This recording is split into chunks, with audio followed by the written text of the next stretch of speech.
Bienvenue sur cette vidéo qui aujourd'hui va parler de débuter l'hypnose et revenir sur un élément qui peut être assez important à prendre en compte quand on débute et même après quand on est dans nos recherches dans l'hypnose ou dans l'accompagnement pour faire au mieux. Il arrive assez souvent que, surtout avec l'hypnose, la PNL également, parfois les outils énergétiques, on puisse tomber dans une espèce de recherche de toute puissance, on va dire, de notion d'être surhomme. Euh, cette notion, elle est assez naturelle à l'humain, toujours progresser, s'améliorer, etc. Dépasser des limites, dépasser ses propres limites, permettre à nos partenaires de dépasser les leurs, ce qui est souvent un des objectifs quand même de l'accompagnement. Moi, dans l'absolu, j'estime que c'est pas faire dépasser les limites, mais déjà prendre conscience et développer ses potentiels, puisque des limites, on en aura un moment ou un autre. Parfois, le problème, entre guillemets, le mot problème, c'est qu'avec l'hypnose, vu qu'on a des phénomènes qui sont assez impressionnants et que effectivement, il y a des moments, on sent qu'on peut aller au-delà de certains éléments de nous-mêmes. Donc, en somme, développer des nouveaux potentiels ou exploiter, ne serait-ce que de façon éphémère, des potentiels qui se trouvent sur notre terrain. On a une espèce il y a beaucoup de praticiens et moi j'en ai fait partie également, qui cherchent à voir jusqu'à où on peut aller en hypnose. Et en gros, quel type de retour on peut avoir sur notre corps.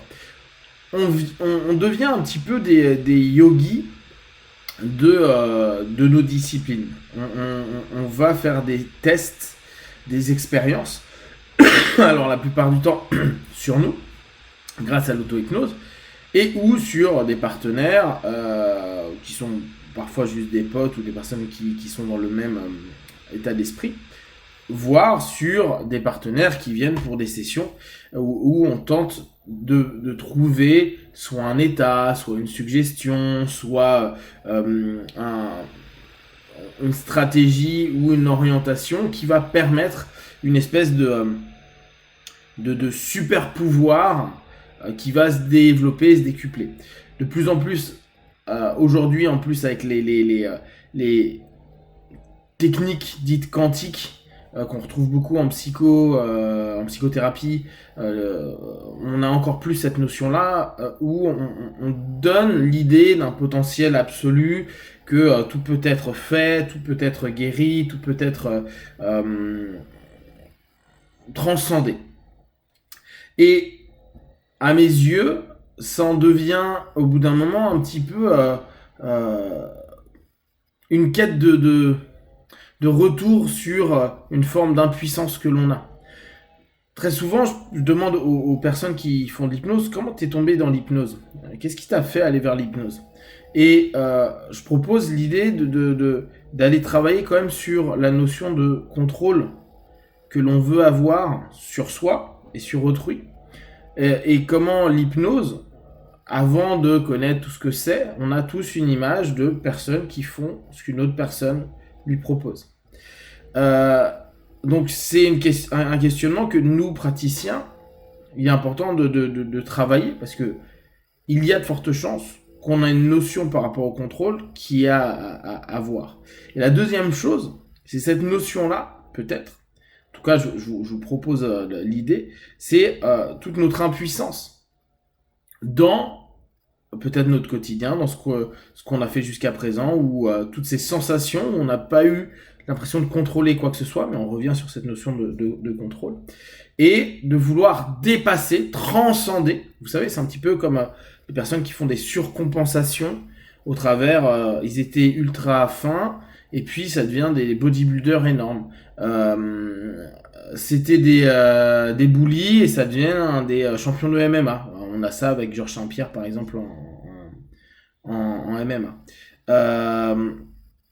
On en a plein de choses comme ça. Et l'hypnose, de par cette espèce de côté un petit peu mystique, d'éléments qui nous surprend, où on se dit waouh, j'ai pu revivre des mêmes expériences qu'en prenant de l'ayahuasca, j'ai pu développer mon sens de la vue, je vois des auras, bon là je pars sur des trucs un peu mystiques, mais j'ai pu apaiser des douleurs que j'avais depuis des années, j'ai pu développer mes performances sportives, j'ai pu... Bon, plein de choses.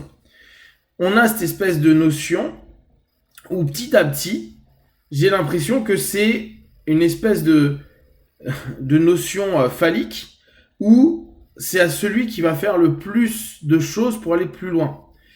Beaucoup de praticiens sont un peu critiques de l'hypnose de scène. Moi, j'adore l'hypnose de scène. Il y a des moments où j'aime pas trop comment c'est orienté, mais après, il faut bien qu'il crée un show.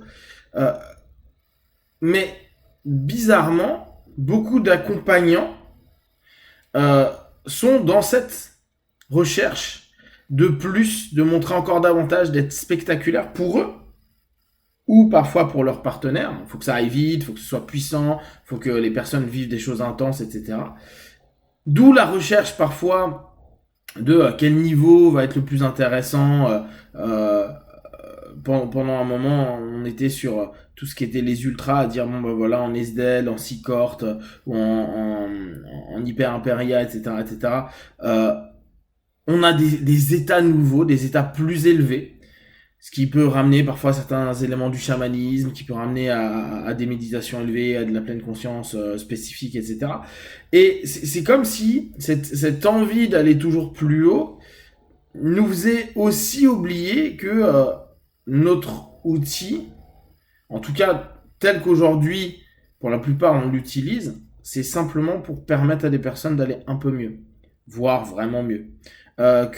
Oui, il y a des choses extraordinaires, exceptionnelles, et je dis bien exceptionnelles qui se passent, mais ça reste des exceptions, et donc c'est pas là-dessus qu'il faut jauger. Même si vous, dans vos travaux d'auto-hypnose, vous avez pu vivre des états de limite mystique, des états hyper bons qui vous ont permis d'apaiser, voire même orienter vers une guérison par rapport à certains trucs, ça reste vous, ça reste une expérience ou ça reste une personne.